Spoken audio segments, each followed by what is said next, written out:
Alan Miller donated for a whole year on Patreon, and I'm incredibly grateful for his patronage. Venom Lethal Protector versus Tival, Kambal, and Eivor. No ramp available to us. Just have to hope that we don't mulligan into a zero lander, which often happens on Magic Online. Alright, that's a lot better, especially with that Sol Ring. We just need a means of getting some big creatures out, but we can concentrate on ramping into our commander in the early game. We draw into an Aftermath Analyst. I was going to build this as a self-mill deck, but in Reanimator I much prefer being able to rummage cards away so that we can be selective with what we reanimate, and also rummage allows us to keep our hands somewhat full as well. But cards like Lumra and Aftermath Analyst are still good enough to use as some mass reanimation on the lands. Okay, got some fetches to reanimate into the Aftermath Analyst as well, so let's go for the 3 visits and we can get down the Analyst as well, because 3 visits brings in an untapped land, which will be a Bayou, so that we can make black mana into the black spells that we have available. And we mill 3 cards with the Analyst, and there we see Peer Past the Veil, Farhaven Elf, and Galter, one of the best cards in the deck. Let's get our black mana, or red mana, sorted, and surveil a Blood Crypt into the bin, I think, because, like I said, we want to get closer and closer to creatures as best we can, plus we can reanimate the land. I think next turn we're best going for the Zoo Ifrit, so that we can hopefully reanimate Galter as soon as possible. Maybe eat some spot removal from our opponents, a Bitter Blossom for the Kambal player, Arcane Signet for Tival. Another fetch for us, we're just drawing into all the fetches. Let's get in Zoo Ifrit. We are 1 mana shy off the Aftermath Analyst activation, otherwise I might actually be tempted to do it here. Let's go for another Surveil. And another land, clearing all these off the top with the Surveils, and well, drawing into them as well, unfortunately. Might as well swing in for a point of damage against Kambal.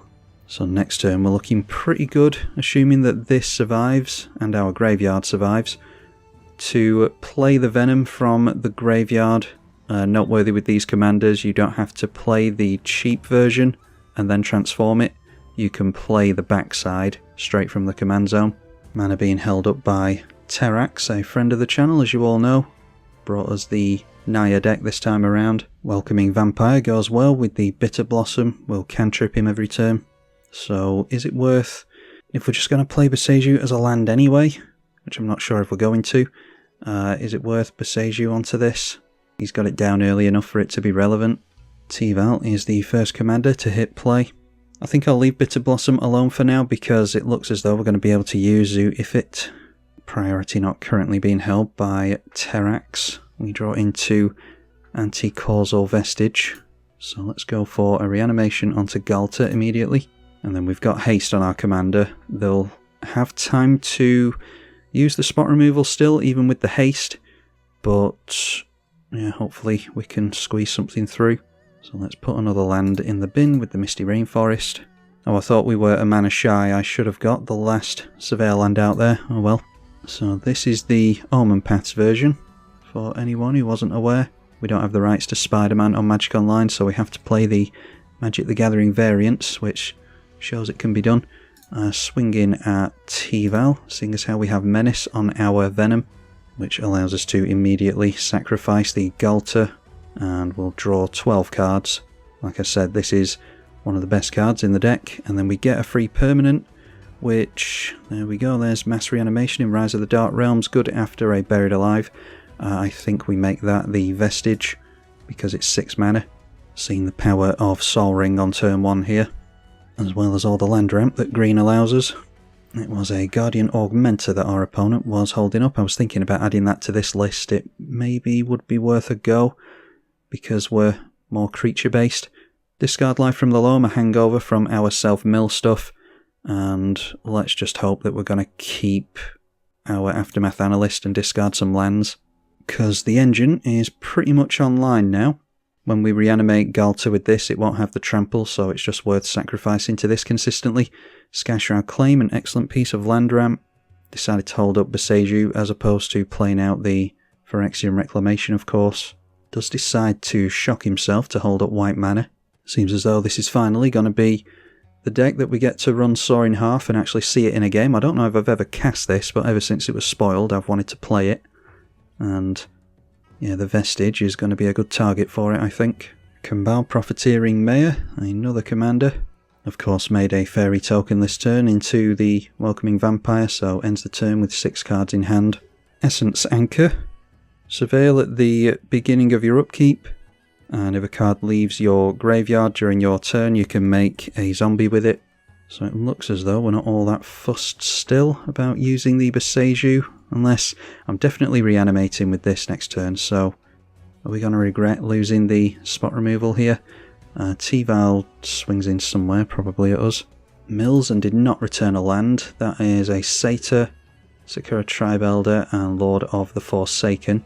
So does not get to activate this seemingly. And yep, swings in at us. We'll just try and outrace him, I think. So yeah, at the end step, let's discard Boseiju and get rid of that Bitter Blossom before it continues to effectively draw him cards. Does get a land into play here, so hopefully he is holding up priority. Hopefully that doesn't bite us. Okay, sourced to Plowshares onto the Zoo Ifrit. We've generated that many threats that it's difficult for our opponent to know what to go for, and you can understand the logic there, but I really wanted Aftermath Analyst to survive, so that's fine. I wonder if he would have done that had we not have gone for his Bitter Blossom. Not sure if that was reactionary or not. Not that it really matters. Alright, goes for a Surveil land, so we'll assume that he doesn't have Path available to him. Now, can we do this at instant speed? Yeah, we can do it whenever we want, so let's see here. Life from the Loam. Are we bothered about doing the self-mill thing? I don't think we really care. We could put more lands in, but we could lose out on some creatures as well, and we're more bothered about drawing them at this point. Although we could fish them out with Phyrexian Reclamation, I suppose. Let's leave Life from the Loam alone for now, and draw into Farseek. Okay, I think I'll go after a Warp here, because the 7/5 is a half-decent blocker. So yeah, we'll still have the mana available to crack this. So let's go Bygone Colossus. Actually, the Vestige is probably best attacking here because we don't have incredible attackers coming in towards us at the moment. So I'll swing everything into the right and see if he wants to keep trying to outrace us. The Venom triggers and sacrifices the Colossus because that will be exiled at the end of the turn, ready for being cast from exile for the 9 mana warp cost. Not going to... well, we're just going to get asked multiple times for Life from the Loam, so we'll just go for the mill now. Make it quicker. There we go. A Metamorphosis Fanatic is going to be really good. Reanimation on a creature. So let's go for that.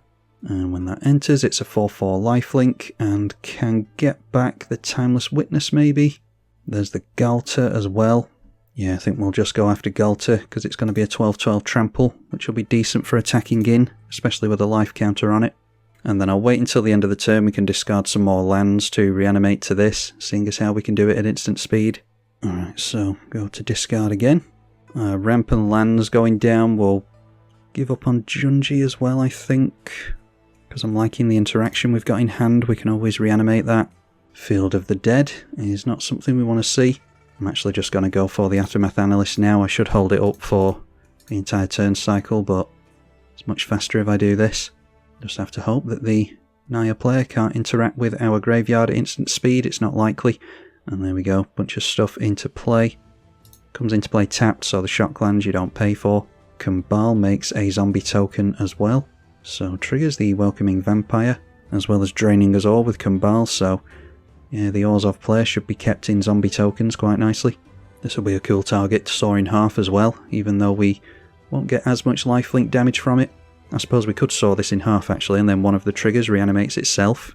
But yeah, that might be something cool to do next turn. The other one could go for the Aftermath Analyst, and we could keep generating lots of mana from the fetches that we've managed to draw into and crack. Anyway, the Ivor Wolfkist is in play and swings in down the middle with Trample and Haste, a 9/8. Sunhome Fortress of the Legion enters off the Wolfkist. I'm not sure if this is land ramp or if he does have sagas available to him, but in the bin there's some ramp, Druid of Purification, Case of the Locked Hothouse, Angry Omnath and Seize the Day, so he is going after multiple combats, as you would assume, with a combat deck. Didn't go for that myself personally in this one, although it would obviously work well with ours as well. Alright, and Elspeth, Stormslayer. Seems as though it's going to eat damage from Galter. Destroy the Galter, or not, because it minuses down and destroys the Galter. So I think we've got our 2 targets for a Soaring Half next turn. Then the 2-3 turns in towards us. That's a decent number of toughness that he's giving up on. So he's got 6 power at the moment. Could gang up on this if he wanted to, assuming we're swinging in at Elspeth. A Surveil from the Essence Anchor. If he wants to load up his graveyard, that's fine. Goes well with our Rise of the Dark Realms. Decides against throwing something in the bin. And there's a Noxious Gearhulk. If it destroys our commander, which I dare say it does, this is why it's so huge that this has haste on it. We can just reanimate it again next turn, so yeah, not all that worried about that, to be honest. I do wonder if it's just worth going for the Rise of the Dark Realms next turn. I just realised, actually, with this, we can only target the front side, I'll bet, with Animate Dead, so it's not quite a non-bow, but yeah, didn't work out as well as I thought it would, being able to reanimate our commander. It's still probably worth just getting this down and putting it back into hand next turn to dodge further command attacks, so I'm still going to keep it in the command zone, or out of the command zone, I mean. We'll only have to pay 2 more to play it from the command zone, so the least we can see it re-enter there, the better. And then T-Val turns in towards us again, so commander damage is likely going to be relevant. I don't know, do we need to worry about Elspeth? It's just going to make soldier tokens. So milled a T-Val's Judgment, there's a Cultivate and a River Kelpie. And we're round to our turn. Didn't manage to make a zombie with the artifact. Life from the Loam is a no again, I think. And we get into yet another fetch. So I think what we want to do here, I don't know if we're all that bothered about sacrificing anything. I think we just want to hit with this, because we need to be dealing damage. It's all well and good sacrificing and drawing a bunch and reanimating stuff, but yeah, I think I want to go straight through for some damage here. I suppose what I could have done is gone for Buried Alive, put Anger in the bin, and then reanimate a bunch of stuff and swing in for a heap. But whatever, let's go straight through to the right. And decides on blocking, so that means that we're going to have to sacrifice this now, which means we don't get the lifelink, but we finally do get to cast Soaring Half at least, so that's good. So that also means that that's a token entering. It doesn't have anything to reanimate, thankfully, but it is a lifelinker. Metamorphosis Fanatic reanimates itself. And then the other one, we can just go for Junji and then sacrifice something to reanimate again. Does that really matter? I don't think it does. Maybe just getting down the Honest Rutstein would be an idea. And when that enters, it can bring back something to hand like the Galter, which would only be 2 mana to cast anyway. So multiple tokens enter. Oh, I forgot about the static. Yeah, I forgot all about that. He gets double the tokens, doesn't he? Oh well, he doesn't have anything to reanimate anyway, like I said. He does get the card draw from the Welcoming Vampire. Please don't freeze, Magic Online. Alright, and this guy just decides to quit. Well, that's one less player to deal with at least. I'm glad I didn't go for the Rise of the Dark Realms now. Client crashed on me here, so just having to reset. Hopefully, we know Terex is going to stick around. Hopefully the other guy does too. We get drained by Kambal for all those tokens entering. And now we get to resolve our stuff. So the Honest Rutstein grabs back... What did we say? The Galter, I think we said. Does mean that we don't have as big a lifelinker, not reanimating it, but that should be fine. So then the Fanatic, the original one, gets to re-enter. And I think we'll just go for the Aftermath Analyst, or Junji with lifelink. Seems like a better idea. We'll just go for Junji, an evasive lifelinker. We can always fish out the Aftermath Analyst with the Phyrexian Reclamation that we want to go for anyway. So damage obviously not dealt there because the guy decided to quit on us. Let's go for the Reclamation and fish our commander back into our hand. Don't necessarily need to play it this turn though. Let's throw out the Galter and then fish out Aftermath Analyst, I think. Then replay the Analyst. Mill 3 when we do that. And there we see some more lands ready to reanimate. A Virtue of Persistence as well. The only thing I'd really be bothered about dragging out at the moment is Timeless Witness. Death's Persistence, or Death's Presence, could be good on our commander as well, but I definitely want the Timeless Witness. Let's crack all these lands. How many fetches do we have to crack? 1, 2, 3, 4, 5, 6. Do we have like all of them? Anyway, crack them. Our last Surveil. Toxic Deluge can stay. It doesn't matter, does it? Should have saved the Surveil last, so we'll leave it in the library regardless. But I didn't account for all the shuffles before the Surveil. Not sure how many legal targets we've got now. We've got all the mountains. Should have looked at my other stuff actually. Crack the Polluted Delta, hoping that there's a swamp we can get. Okay, we've got a couple of basic swamps left. Do we have any forests that we can grab? Alright, no forests, just 2 basic swamps I need to remember. So, lost that life for no reason. I think I will just hold up the mana here. Fell the Profane, and the Aftermath Analyst can be held up at instant speed, as well as the Phyrexian Reclamation. Life is starting to matter for us here, but we've got multiple lifelinkers at least. I think Fell the Profane onto the Elspeth after all is looking decent. I'm not above ganging up on this to block either. Another zombie being made for Kambal.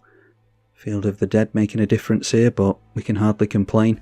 2 zombies being thrown into that. A drain and a card draw. Could be worth holding on to the Aftermath Analyst for after we reanimate the Omnath. That might be an idea. If that was the plan, we could maybe have reanimated Omnath on the previous turn. Okay, Rishkar's Expertise. Ugh. Do we just leave Elspeth alone then? And keep him from drawing a bunch? Yeah, plus counter and flying on everything he has at the moment is not good. We're just going to have to allow Rishkar's Expertise through here, I think. So he jumps up to 13 cards in hand and gets a free spell. And that is Summon Ixion. Exile a creature an opponent controls until it leaves the field. And he's after the Galter. Do we just use that as sack fodder here?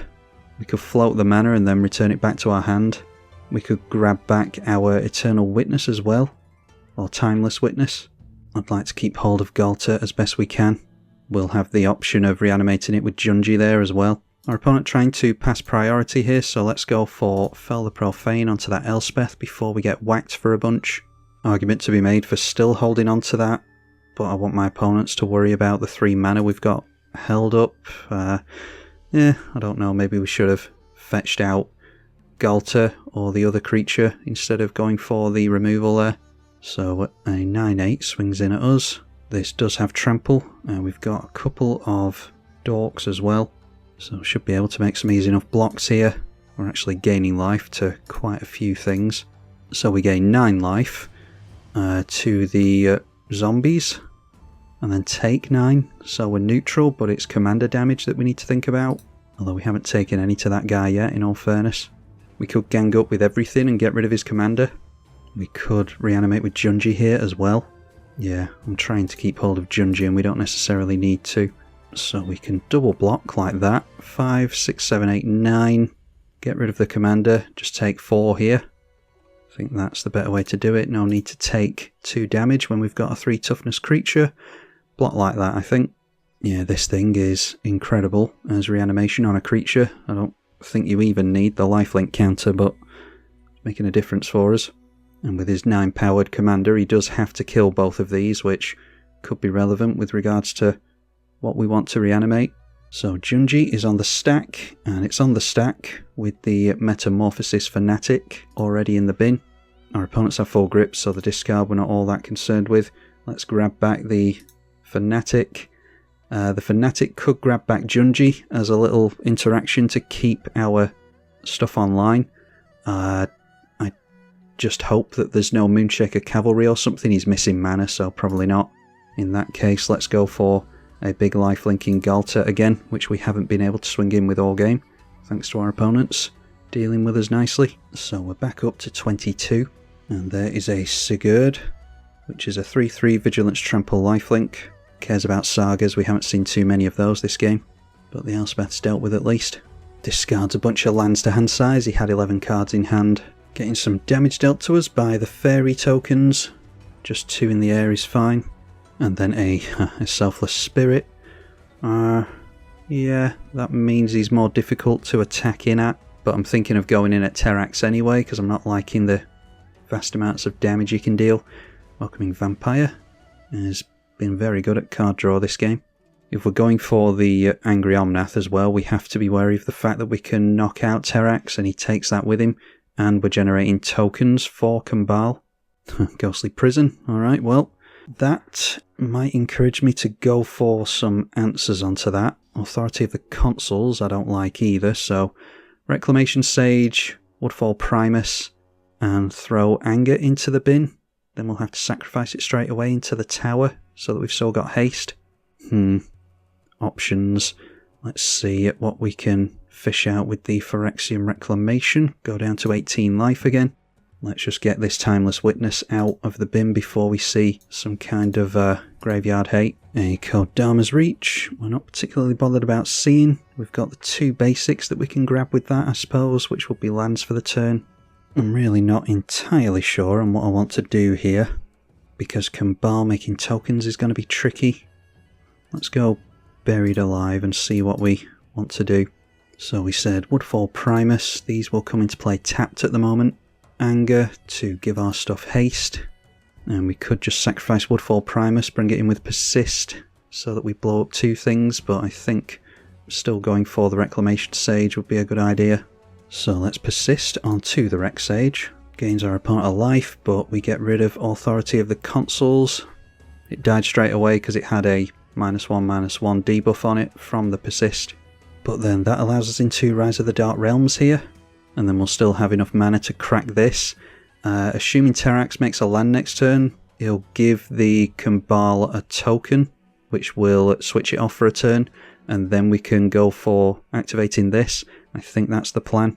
Need to see how this goes before we swing in. Alright, and he decides to scoop anyway, fair enough. So Woodfall Primus just has to blow up lands now, annoyingly, but at least we've got a good target with Field of the Dead.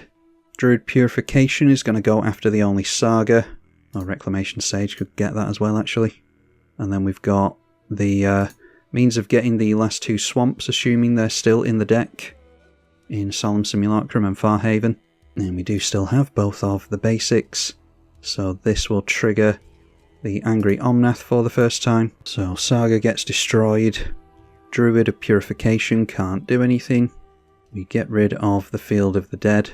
We can sacrifice the Anger, because we want that in the bin. So all our stuff gets haste again, and then we can go for the 4 mana into the cracking of Aftermath Analyst in order to make, hopefully, enough tokens to go wide on our opponent after he was thrown under the bus there. Terrax is the only player on Magic Online who doesn't quit early, apparently. We're very grateful to him on this channel for actually giving us some decent conclusions to our games. I did just apologise to him in the chat. I said I know it was a one-sided one, and turn 1 Sol Ring into lots of land ramp, hardly a fair game. But they did deal very well with us. If the other 2 players stuck it out, there's every chance that they might have been able to grind us to a halt. Although I appreciate it wasn't looking too likely. Just swinging with everything. I'm not going to bother working out what we're doing here. We've got 9 at 5/5 tokens from the Angry Omnath. Alright, no idea what the damage was in the end there. Got kicked out into the lobby straight away. Massive thank you to Terrax, as ever. He's got the patience of a saint playing out games like that for us so that we can get decent videos in. Very impressed with this Jund Reanimation variant of Venom. It's something that I just kind of threw together. I'm sure if you go through the deck list there's improvements that could be made. But yeah, really happy with it. Anyway, thank you to the patrons for their financial support of the channel. If only 10% of you donate $1 a month, then that is my financial woes regarding this channel well and truly over, so please consider doing that, and I hope to see you all in the next one. Give your thanks to Terrax in the comment section as well. I'm TribalKai. Thank you for watching.